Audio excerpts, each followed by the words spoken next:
jiwaku, pujilah namanya.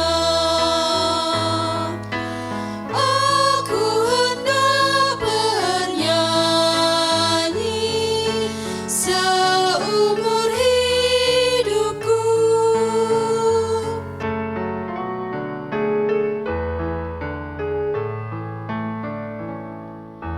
Hatiku siap ya Tuhan, bernyanyi dan bermazmur,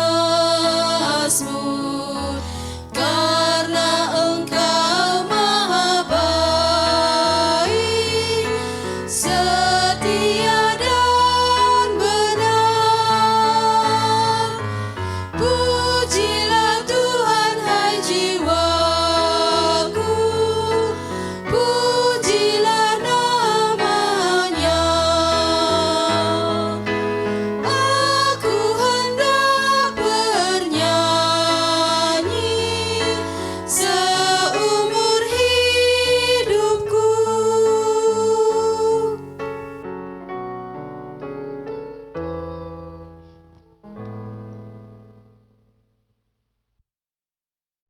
Selamat malam, Bapak, Ibu, saudara-saudara yang dikasihi oleh Tuhan Yesus Kristus. Pada Kamis ini sesungguhnya jadwal kita dalam ibadah keluarga di tengah-tengah keluarga Bapak Kadek Christian. Tetapi oleh karena masa COVID, di mana kita harus mengikuti protokol kesehatan, kita beribadah di tempat kita masing-masing. Kiranya hal ini tidak akan mengurangi sukacita kita, persekutuan kita di hadapan Tuhan. Bersama-sama kita akan mendengar kebenaran firman Tuhan yang menjadi renungan kita pada malam hari ini dari Galatia pasal 5 ayat 13 sampai dengan ayat yang ke-15. Sebelum membaca kebenaran firman Tuhan, mari kita doa. Kami mengucap syukur Bapa di sorga, Allah yang penuh kasih di dalam Tuhan Yesus Kristus, yang telah memanggil kami masuk ke dalam panggilan kudus di dalam keselamatan-Mu.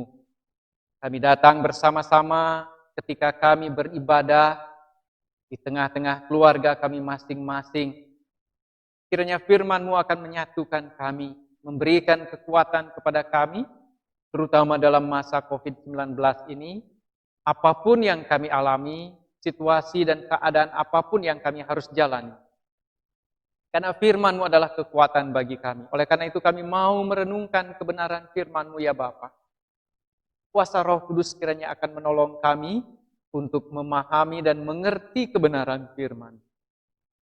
Pakailah bibir hamba-Mu ini ya Bapa, kuduskan, supaya bukan kehendak hamba-Mu tetapi kebenaran firman-Mu yang hamba-Mu sampaikan. Sekarang berfirmanlah, kami bersedia untuk mendengarkannya. Di dalam nama Tuhan Yesus Kristus. Amin. Bapak, Ibu, keluarga-keluarga jemaat yang dikasihi oleh Tuhan, mari kita membuka Alkitab kita. Dari surat Galatia, pasal yang kelima, kita akan membaca ayat 13 sampai dengan 15, dan beberapa ayat nanti kita juga membaca bersama-sama. Saya akan membaca bagi saudara semua, begini firman Tuhan. Saudara-saudara, memang kamu telah dipanggil untuk merdeka. Tetapi janganlah kamu mempergunakan kemerdekaan itu sebagai kesempatan untuk kehidupan dalam dosa. Melainkan layanilah seorang akan yang lain oleh kasih. Sebab seluruh hukum Taurat tercakup dalam satu firman ini, yaitu, kasihilah sesamamu manusia seperti dirimu sendiri. Tetapi jikalau kamu saling menggigit dan saling menelan, awaslah, supaya jangan kamu saling membinasakan. Begitu firman Tuhan. Berbahagia saudara yang mendengar kebenaran firman Tuhan, merenungkannya, lalu melakukan di dalam kehidupan setiap hari. Haleluya. Bapak, Ibu, saudara-saudara dimanapun saudara berada mengikuti renungan ini dalam ibadah keluarga Kamis. Kalau kita melihat kembali perjalanan sejarah Indonesia, khususnya dalam masa kemerdekaan kita dinyatakan pada tanggal 17 Agustus 45. Pada waktu itu banyak orang Indonesia, banyak masyarakat yang tidak percaya bahwa kita sudah merdeka. Bahwa mereka telah merdeka. Ya, kita mengerti karena pada waktu itu komunikasi tidak seperti sekarang di mana setiap orang dapat mengikuti bahkan live peristiwa yang terjadi dimanapun di seluruh dunia ini. Apalagi kalau skupnya hanya kecil di Indonesia. Tetapi dulu tidak demikian. Bahkan ada tempat yang sampai 3 hari kemudian baru mendengar bahwa negara Indonesia sudah merdeka, sudah menyatakan kemerdekaannya. Ya tentu saja seiring perjalanan waktu kemudian semua orang lalu mendengar, mengerti, memahami bahwa mereka sudah merdeka, bebas dari penjajah. Tetapi persoalan kemudian muncul ketika mereka sudah hidup atau dinyatakan kemerdekaan itu 17 Agustus 17 Agustus 1945, bagaimana mereka harus hidup di dalam alam kemerdekaan? Bagaimana mereka harus hidup sebagai orang merdeka? Ini menjadi persoalan. Karena apa? Katakanlah 350 tahun dijajah oleh Belanda, lalu 3,5 tahun dijajah oleh Jepang. Para penjajah itu mengajarkan dalam begitu lamanya bagaimana masyarakat, bagaimana orang Indonesia harus hidup dengan saling sikut. Karena politik yang diterapkan oleh penjajah Belanda, divide et impera, memecah belah di antara satu suku, satu kerajaan, satu masyarakat dan seterusnya. Jadi tidak diajarkan bagaimana mereka bersatu, bagaimana mereka bersahati, karena itu tentu saja akan menjadi ancaman. Jadi 350 tahun plus 3,5 tahun diajarkan bagaimana mereka harus mementingkan diri mereka sendiri. Bagaimana mereka diajarkan bahwa yang lain itu adalah musuh. Yang lain itu tidak boleh bersama-sama. Yang lain itu tidak boleh hidup. Bagaimana mereka diajarkan harus menjilat kepada, katakanlah, pemerintah penjajah. Bagaimana mereka harus berkhianat terhadap bangsanya sendiri, terhadap saudaranya sendiri, terhadap keluarganya sendiri. Jadi begitu. Mereka diajarkan hidup bertahun-tahun. Dan kita tahu kemudian cara hidup seperti itu ketika diajarkan terus, sekalipun itu adalah sesuatu yang salah, pada akhirnya, cepat atau lambat, mereka juga memahami kehidupan seperti itu. Nah, saudara-saudara, ilustrasi ini saya mau pakai ketika kita juga telah dimerdekakan di dalam Tuhan kita Yesus Kristus. Ketika kita telah diselamatkan di dalam Tuhan Yesus Kristus. Sebelum diselamatkan, kita hidup di dalam dosa. Kita hidup di dalam kungkungan maut, di bawah kuasa dosa, di bawah tekanan dosa. Sama. Kita juga mengalami atau kita juga diajarkan bagaimana kita hidup sebagai orang-orang yang menang sendiri.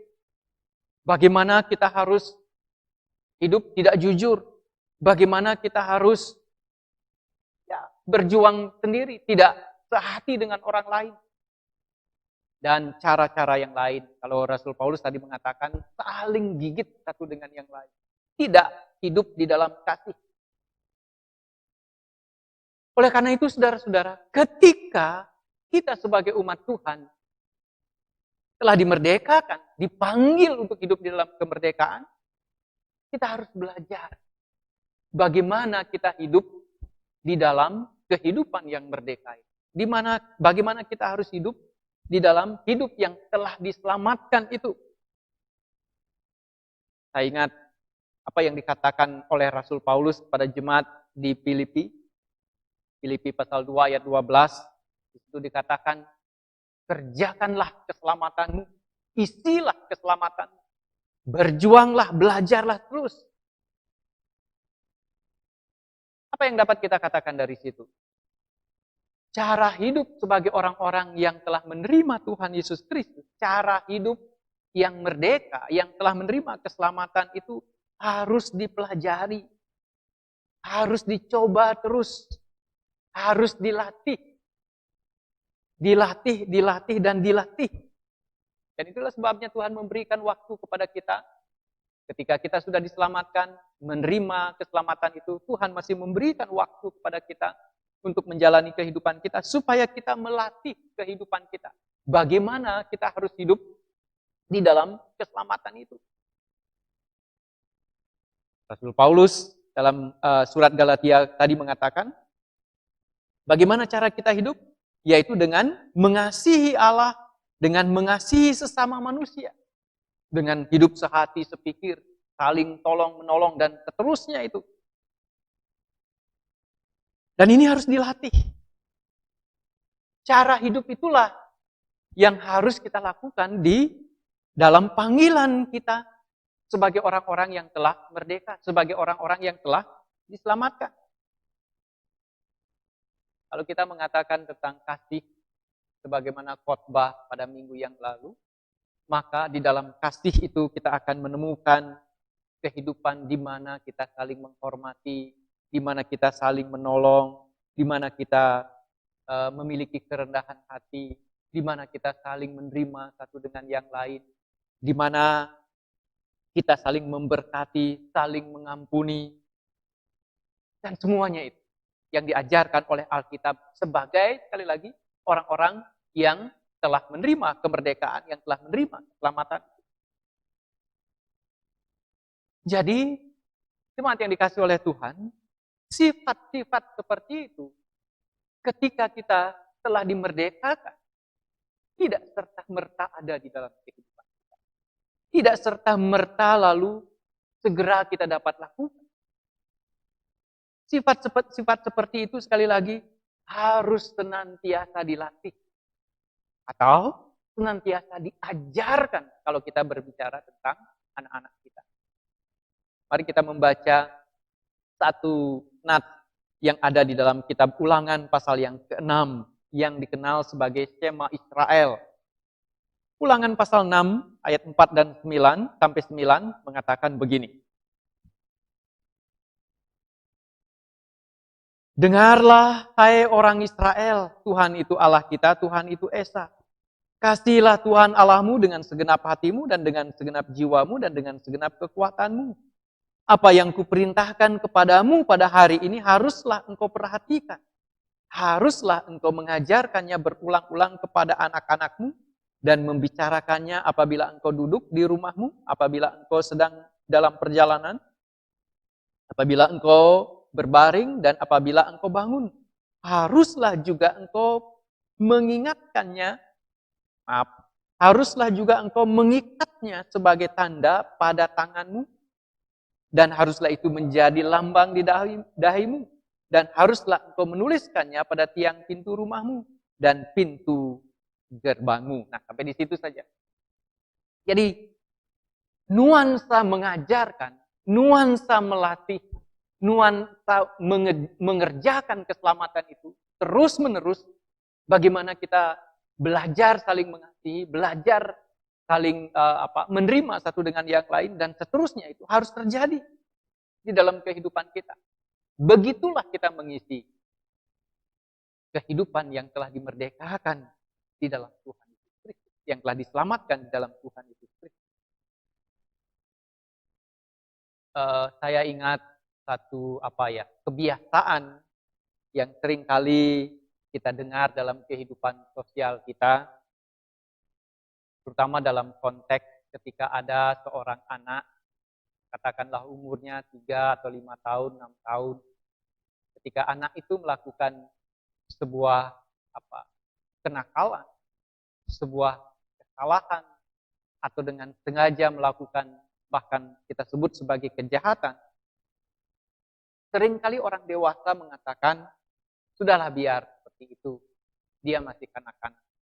Nanti kalau dia sudah dewasa, dia akan mengerti bagaimana harus melakukan yang baik dan yang benar. Kita sering mendengar hal itu. Saudara-saudara, benarkah demikian? Jemaat dan juga keluarga-keluarga Benarkah demikian? Benarkah demikian sebagai orang yang percaya kepada Tuhan Yesus Kristus yang telah hidup di dalam keselamatan? Ketika seorang anak atau siapapun itu, jika dia kecil melakukan sebuah kesalahan, dia melakukan sebuah kejahatan, kenakalan, lalu kita mengatakan hal seperti itu. Kalau seseorang tidak pernah diajar, kalau seseorang tidak pernah diberikan sebuah teladan yang baik tentang kejujuran misalnya, tentang saling menolong atau hal-hal yang lain di mana kita hidup di dalam keselamatan itu, tentang mengasihi, maka dia tidak akan pernah tahu bagaimana harus mengasihi, bagaimana harus bersikap jujur, bagaimana harus menghormati orang lain. Kita harus mengajarkan.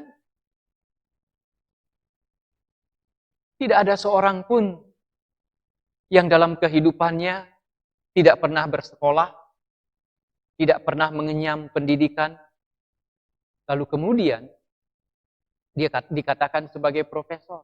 Dia mendapat gelar, katakanlah S1, S2, atau S3, sarjana atau doktor. Dia harus mengikuti pelajaran. Kalau kita hitung, seorang dari sekolah dasar sampai dengan dia mencapai gelar doktor, berapa tahun dia harus bersekolah? Dia harus bersekolah selama 24 tahun setidaknya. Waktu yang cukup panjang. Kenapa harus bersekolah? Supaya kita mengerti tentang kehidupan, supaya kita mengerti tentang ilmu pengetahuan, supaya kita mempunyai keahlian di dalam kehidupan kita. Sehingga kita dapat terapkan. Bahkan sesungguhnya ada jargon yang mengatakan bahwa belajar itu tidak hanya sampai katakanlah umur 20 atau 24 tahun duduk di bangku sekolah. Ada yang kita kenal sebagai long life education. Belajar sepanjang kehidupan kita. Karena memang itulah. Kita terus belajar. Dalam konteks apa yang dikatakan oleh kitab Galatia tadi, bahwa kita hidup sebagai orang-orang merdeka yang telah dimerdekakan di dalam Tuhan Yesus Kristus, kita harus belajar terus, belajar dan belajar, menempa diri kita. Bagaimana kita harus melakukan yang baik, yang benar. Sekali lagi, karena melakukan apa yang benar tidak serta-merta datang ketika kita telah diselamatkan. Itu harus dipelajari. Itu harus kita kerjakan. Dari mana memulainya? Disitulah tugas dari orang tua. Tugas seorang kakek, seorang nenek. Tugas seorang ayah, tugas seorang ibu. Tugas seorang senior. Yang mementoring anak-anaknya. Yang mementoring keluarganya. Untuk melakukan atau mengajarkan sebuah tanggung jawab untuk melakukan apa yang benar. Kasihilah Tuhan Allahmu, kasihilah sesama manusia. Tugas gereja, kita semua. Tugas masyarakat. Karena setiap individu, kalau itu adalah orang beriman, dia belajar di tengah keluarga, dia belajar di masyarakat, di sekolah, dia belajar di gereja untuk melakukan apa yang baik, apa yang benar. Jadi pertanyaannya sekarang, ketika kita sudah dimerdekakan, ketika kita sudah diselamatkan di dalam Tuhan Yesus Kristus, apakah kita sudah mengajarkan itu kepada diri kita? Melatih hal itu kepada diri kita. Dan juga melatih hal itu kepada anak-anak kita. Kepada orang-orang yang ada di sekitar kita. Kepada orang-orang yang dekat dengan kita. Atau dengan siapapun. Terutama tentu saja kepada anak-anak di mana kita sebagai orang tua diberikan tanggung jawab untuk membimbing anak-anak. Sudahkah kita mengajarkan bagaimana mereka harus mengasihi? Bagaimana mereka harus mengasihi Tuhan? Bagaimana mereka harus mengasihi sesama? Mengasihi orang tua? Mengasihi saudara-saudaranya yang ada di rumah? Bukan dengan sebuah teori, tetapi dengan praktek hidup setiap hari. Kiranya renungan ini boleh mengingatkan kita kembali, khususnya ketika hari ini kita akan berdoa bersama-sama untuk keluarga Bapak Kadek Christian dan juga tentu saja bagi keluarga-keluarga. Tuhan memberkati saudara. Kita berdoa. Terima kasih Bapak, renungan firman yang boleh kami dengar malam hari ini. Kiranya boleh mengingatkan kami kembali, meneguhkan kami kembali akan tugas dan panggilan kami baik sebagai orang tua, sebagai pribadi yang telah menerima keselamatan di dalam Tuhan Yesus Kristus, yang telah menerima kemerdekaan di dalam Tuhan Yesus Kristus.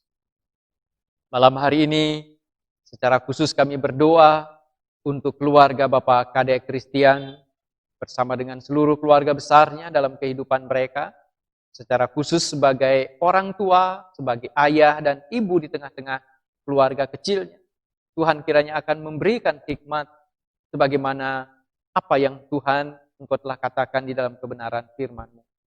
Sehingga keluarga ini boleh bertumbuh di dalam iman mereka, menjadi dewasa di dalam pengenalan mereka kepada Tuhan Allah yang mereka percaya. Dan dengan demikian mereka dapat teguh berdiri di dalam segala keadaan, di dalam situasi. Bapak kiranya Engkau memberkati keluarga Bapak Kadek Christian dalam pekerjaan, dalam usaha membangun kehidupan ekonomi, terutama dalam masa COVID ini Bapak. Kasih setiamu kiranya akan tetap menyertai, sehingga keluarga ini dapat tetap eksis dalam situasi dan keadaan yang dialami sekarang. Demikian juga keluarga-keluarga lain, keluarga-keluarga jemaat-Mu.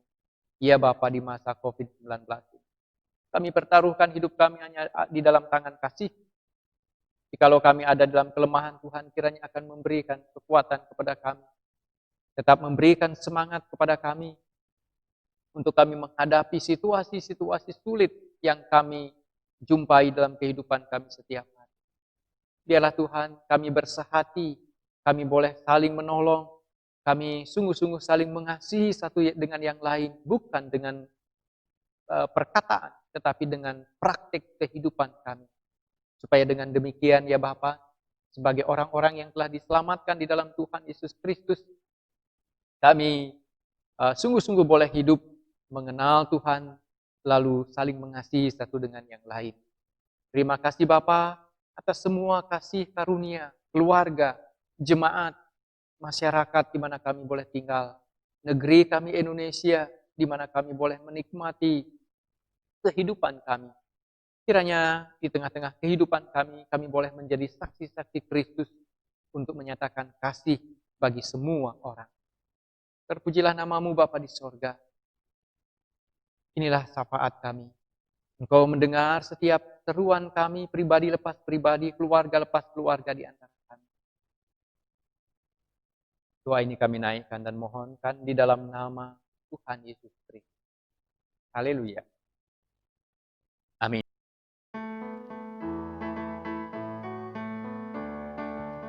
Tuhan mengutus kita ke dalam dunia, bawa berita kepada yang gelap. Meski dihina serta dilanda duka, harus melayani dengan sepenuh. Dengan senang, marilah kita melayani umat-Nya.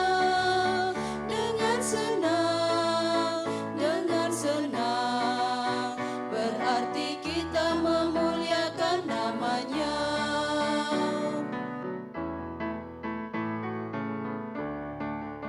Tuhan mengutus kita ke dalam dunia, bagi yang sakit dan tubuhnya lemah. Meski dihina serta dilanda duka, harus melayani dengan sepenuh. Dengan senang, marilah kita melayani umat-Nya. Dengan senang, berarti kita memuliakan nama-Nya.